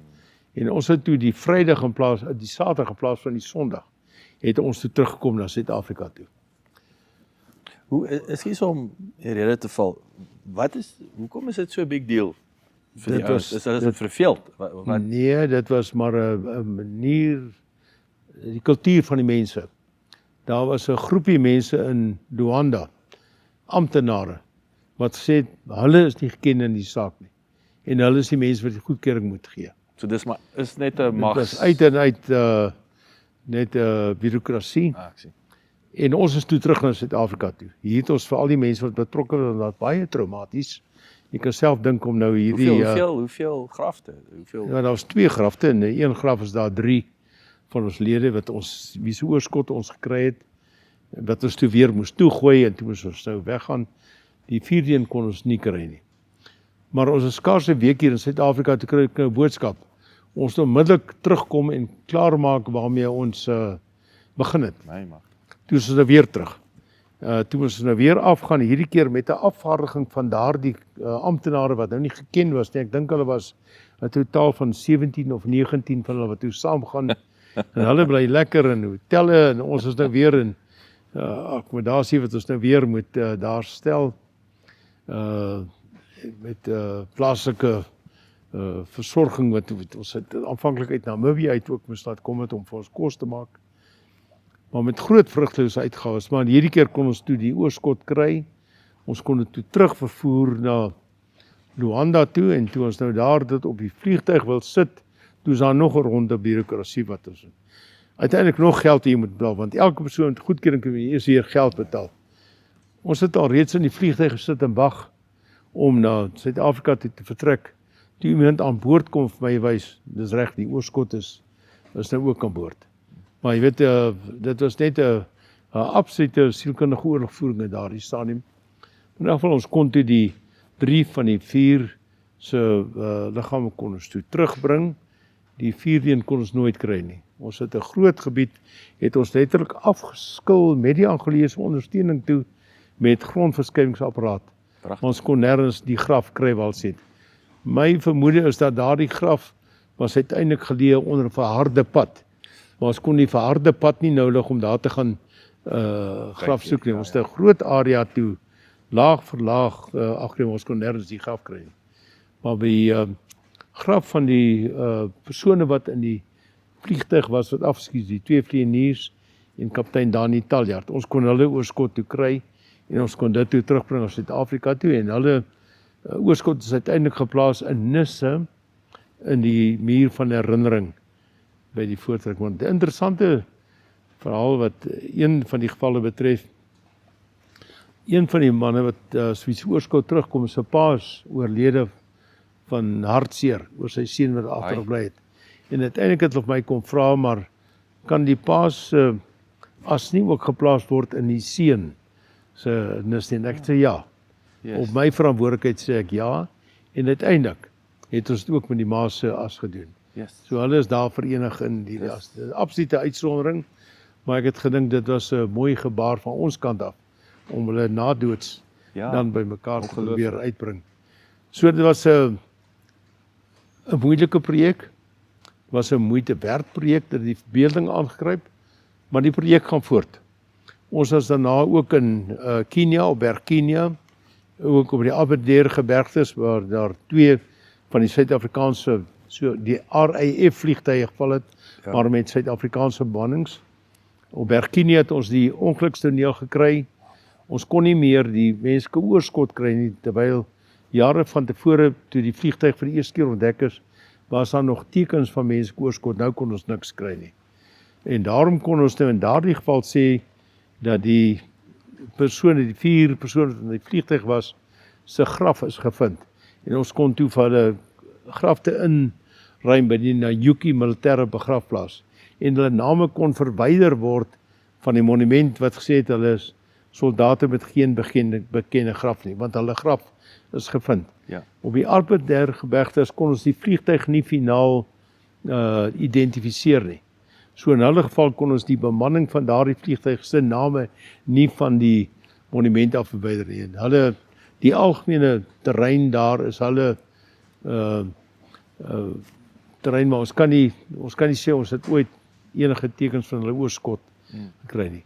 Ons is op die oomblik besig met die situasie van Skillihiman saam met die valskermsoldate. Hulle is besig om te kyk of hulle nie sy oorskot kan kry buitekant Kasinga nie. Hulle het 'n vermoede waar die graf lê, hulle hanteer dit self. Die Ebo Trust wat ek verteenwoordig is beskikbaar om hulle te help as hulle hulp nodig het, maar op die oomblik wil dit ook self hanteer. En dan is ook 'n geval by waar een van ons Canberra vliegtuie verongeluk het met 2 bemanningslede op. Nou die ongelukstoneel is onlangs geïdentifiseer en ons is nou besig om te werk om te kyk of ons nie daardie oorskot ook kan kry om terug te bring nie. Al kan jy dit nie terugbring nie, dan kan jy minstens afsluiting vind. Want ons wil nie graag dat ons mense wat in die buiteland lê sonder behoorlike afsluiting net daar gelaat word asof hulle vergeet het nie. Ons het nie vergeet nie, ons onthou hulle. Maar om vir hulle werklik kan kry en weer kan terugbring, soos wat ons met die Ebo 3 gedoen het, is nie altyd so voor die hand liggend nie. Hoeveel soldate is dood? Dit is nou baie moeilik om te sê. Ons het daar by die muur van herinnering het ons 'n hele klomp soldate se name daar aangebring. Die meeste van hulle is gedood in diens. Die minderheid is gedood in operasies. En ons het baie moeite gedoen om die lys so volledig as moontlik te kry.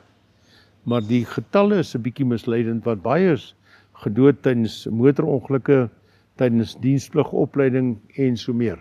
Maar as jy aan die muur toe gaan, jy sien daar's so asgrik, so sterretjie langs die naam. Dan weet jy hy is gedood in operasies. Ja, in werklik operasioneel verwante omstandighede. Ek wil nie nou vir jou die getalle gee nie, ek het die getalle ook nie meer onmiddellik beskikbaar nie, maar daar's 'n groot getal gedood, maar die wat eintlik gedood is in die buiteland is die minimum. Ons het hulle gewoonlik teruggebring, maar soms het die operasionele omstandighede val as dit agter vyandelike linies was sodanig dat jy dit nie kon terugbring nie.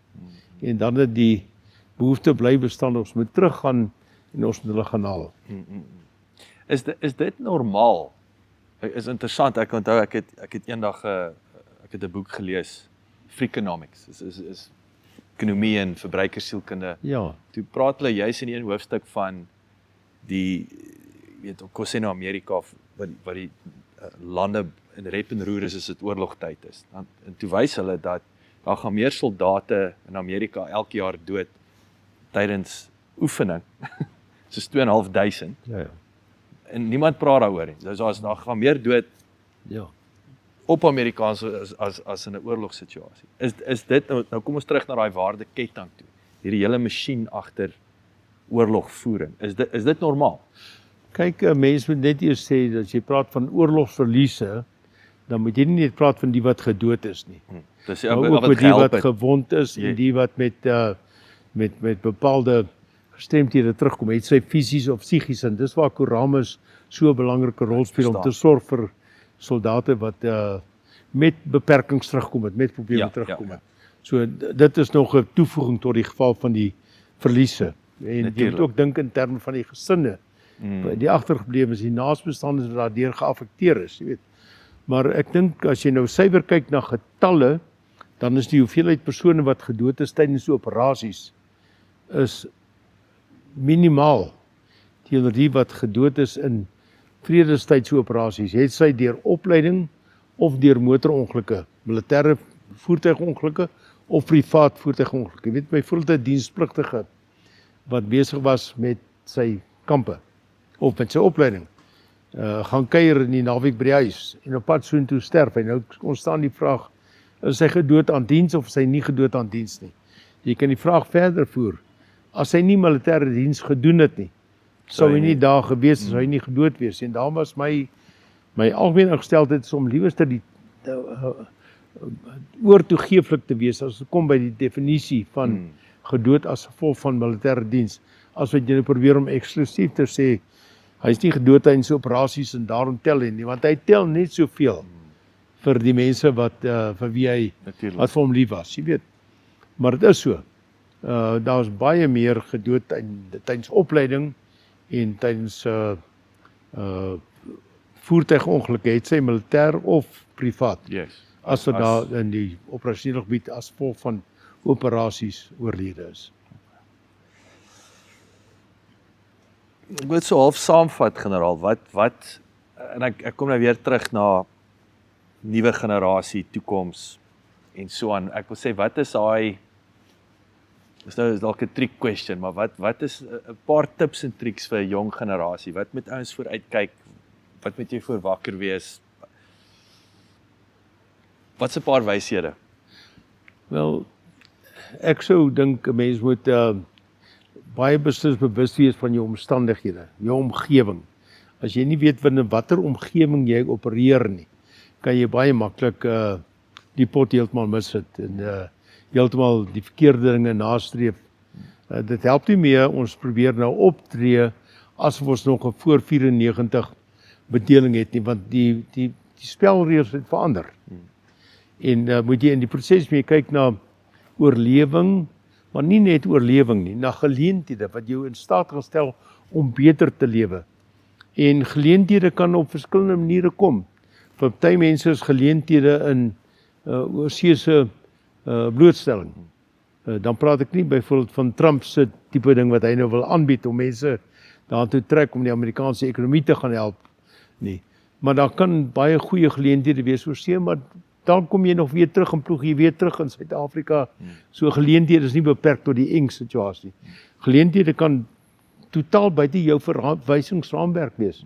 Jy weet, mense so geneig om te dink dat jy kan net dit doen.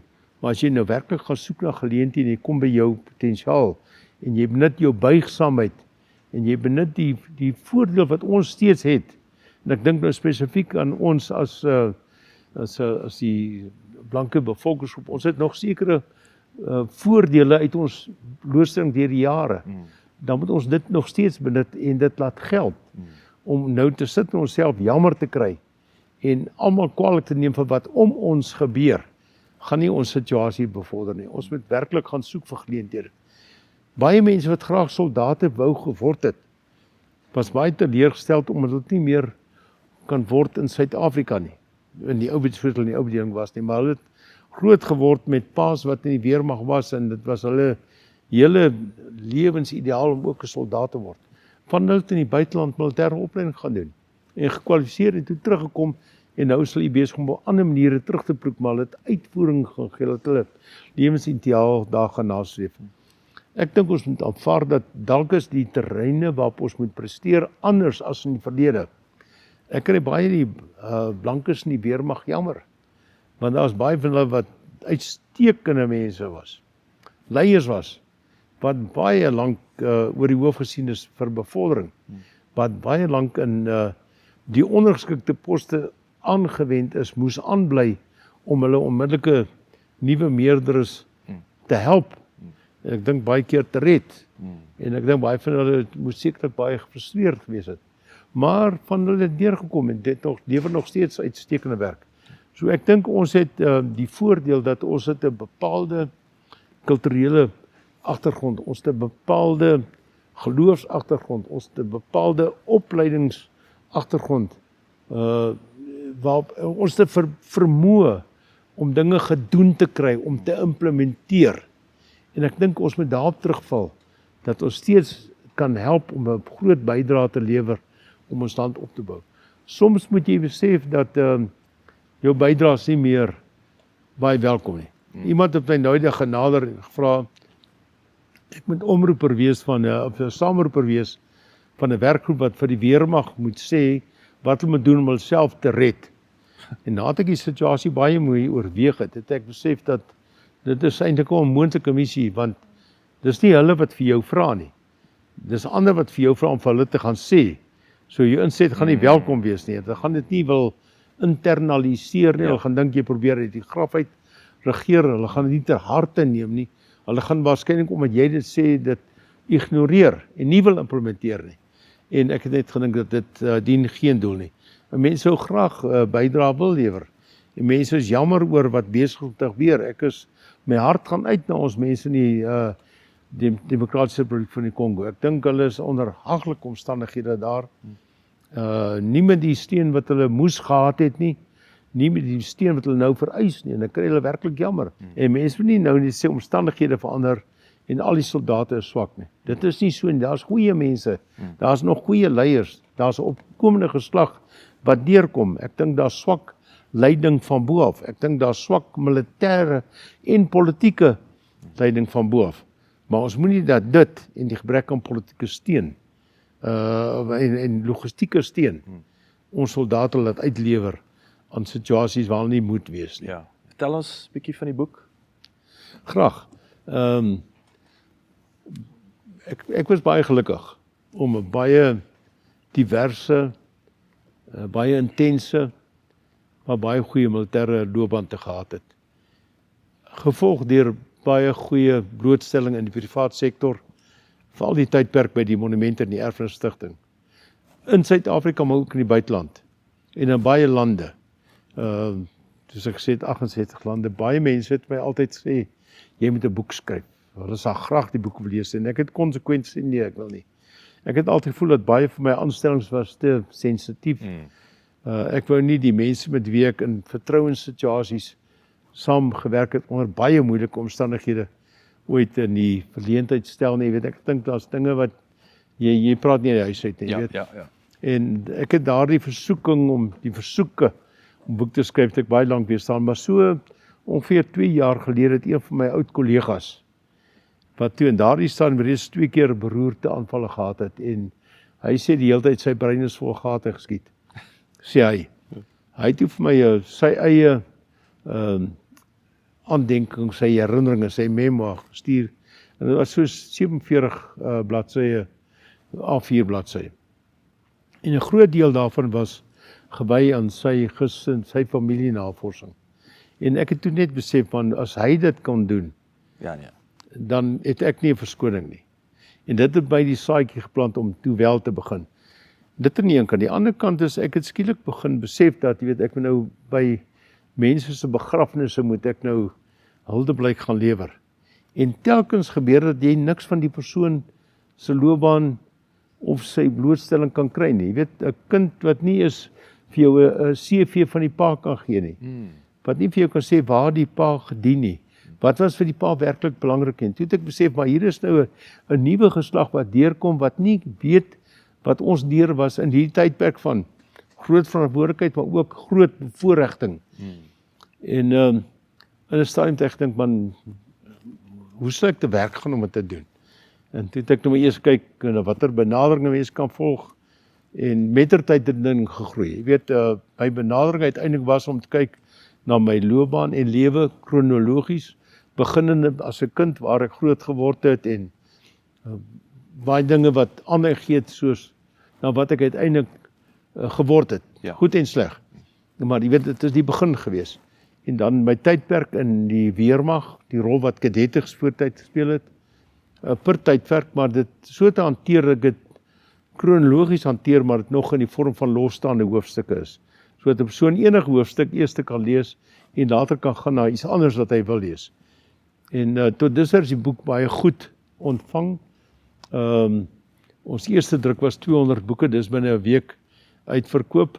Die tweede druk is nou in die proses, dit sal teen volgende Dinsdag beskikbaar wees, want die groot bemarkingsgeleenthede kom nog eintlik voor.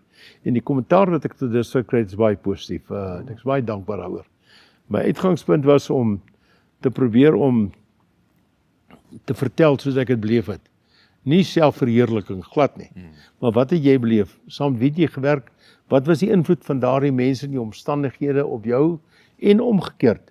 En hoe het ons uiteindelik uitgekom by die punt waar ons nou is, sonder om in enige stadium by politiek betrokke te raak. Ek was baie gelukkig. Ek het saam met wonderlike mense gewerk. Maar net een aspek ter ondersteuning van wat ek nou sê. Generaal Malan, vir wie ek sy militêre sekretaris was, het altyd aanvaar, ek is nie by partypolitiek betrokke nie. En daarom het hy my gehou om die verhouding met die parlement as instelling, nie partypolitiek nie, maar met Krygkor en met die weermag en die publiek te handhaaf. Ek moet baie goed verduidelik, vir almal, maar ek het hoef nie by die partypolitiek betrokke geraak. En dit is 'n ideale opset, want ek kon 'n professionele soldaat bly, ten spyte van al die dinge. En dit, dink ek, kom ook in die boek uit, dat dit was ongelooflike geleenthede. Ek het met baie mense, baie nou saamgewerk. Soms is ek bietjie krities oor sekere van die dinge wat ek beleef het, maar as ek dit is, dan sê ek dit met empatie. Nie om mense af te kraak nie, maar net om beter perspektief te gee oor hoekom sekere dinge gebeur het. Ek dink nie almal sal noodwendig saamstem met van die situasies wat ek beskryf nie, want dit het my ook 'n bietjie dwars in die krop gesteek. Dit is trouwens een van die redes waarom ek besluit het om die weermag te verlaat. Ek het nie beplan om die weermag te verlaat nie. Ek het nog gedink ek gaan eendag tot ek nou permanent van uniforms verruil gaan ek in die weermag bly, maar toe is ek nou uit die privaat sektor uit genader met 'n werksaanbied wat ek aanvanklik as 'n grap beskou het. Maar toe ek met die destyds hoof van die weermag gaan praat en vir hom sê dat iets snaaks met my gebeur, ek beskou dit eintlik as 'n grap, maar ek het 'n werksaanbod uit die privaat sektor uitgekry. Maar ek oorweeg en toe sê hy vir my, maar ons moet almal een of ander tyd na onsself begin omsien. Toe dink ek, dit is eintlik vir 'n vreemde antwoord. Toe sê hy, hulle kan eintlik my pos gebruik, want hulle het 'n pos nodig vir iemand. Nou wil ek nie verder daaroor uitwy nie. Ja. Maar daai aand het ek my vrou gaan huis toe gaan sê, van wie wat? Ek het vandag 'n insig ontwikkel wat ek nie van tevore gehad het nie. En ek gaan vra vir 'n vervroegde skeiingspakket. Want as daar, terwyl ek nou so 'n goeie alternatief het, wat eintlik vir my 'n beter aanbod is, nou so maklik vir my gesê kan word, ek kan my pos maklik gebruik. Wat gaan vorentoe gebeur as daar nie 'n alternatief op die tafel is nie? Ek moet nie nou bang wees vir die uitdaging. Ek moet my Rubicon nou oorsteek op die manier en die onbekende tegemoet gaan. En ek was nooit spyt daaroor gewees nie. Ek is my hart van harte sou natuurlik altyd soldaat.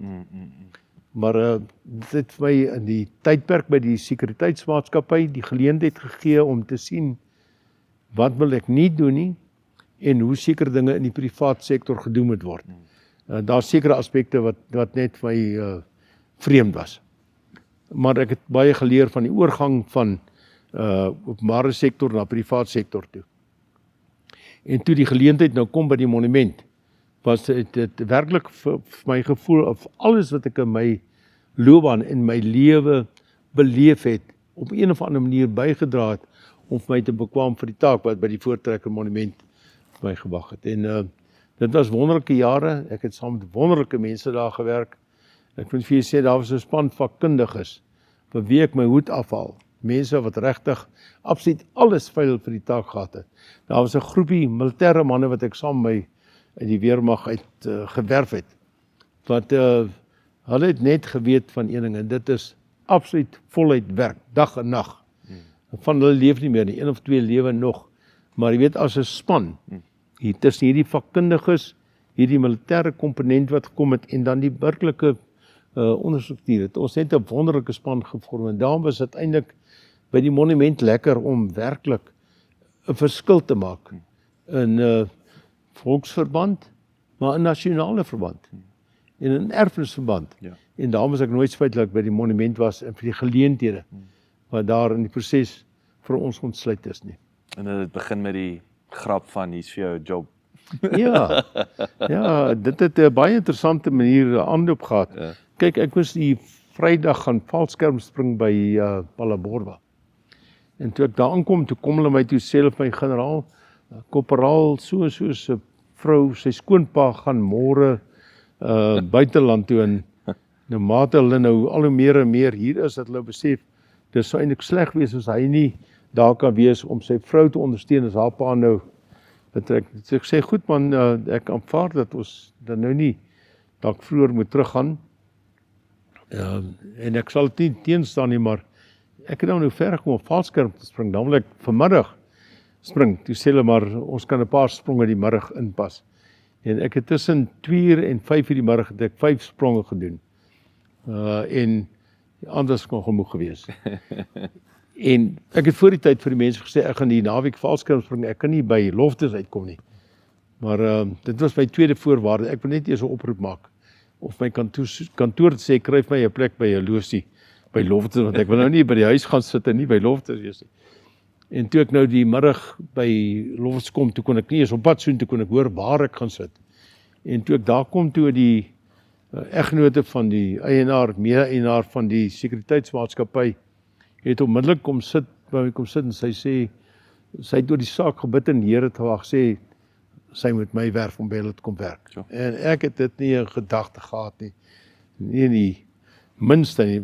Sy het eintlik my rugby die middag heeltemal omvergekap, want ek kon nie rugby kyk nie, sy is baie aanhoudend gewees. Sy is rekruut. Maar ek het huis toe gaan en vir vrou gesê, dat nou iets snaaks gebeur, ek beskou dit as 'n grap, selfs as ek vir die hoof van die weermag sê het. En sy het ook gedink is 'n grap, want sy het nie gedink ek sal dit oorweeg nie. Maar wat daarop gebeur het, was eintlik my duidelike aanduiding dat my hele lewe deur, my hele loopbaan deur, ons het telkens beplan. Ons het gedink, ons weet wat ons wil doen en wat ons nie wil doen nie. Maar al die belangrike skuwe was nie ons skuwe nie. Ons het gewik, maar die Here het altyd gereël. En ek is eintlik dankbaar dat jy kan terugkyk en kan sê dat wat op die mikrovlak sou jy waarskynlik dinge anders doen, aan die hand van lesse geleer. Maar op die makrovlak was dit nie jy wat besluit het nie. Daar is vir jou besluit. En jy was eintlik maar 'n soort van 'n pion op die bord gewees. Ja. Kragtig. Generaal, dankie. Ek wil nie cliché klink nie. Ek sê dankie vir jou diens, dankie vir jou boek, dankie vir jou stories. Ek wil sê dit is waardevol en ek is dankbaar. Hierdie goeie sê dit is deel van ons geskiedenis, dit is belangrik en dit moet voortleef. Dankie vir jou tyd. Groot voorreg.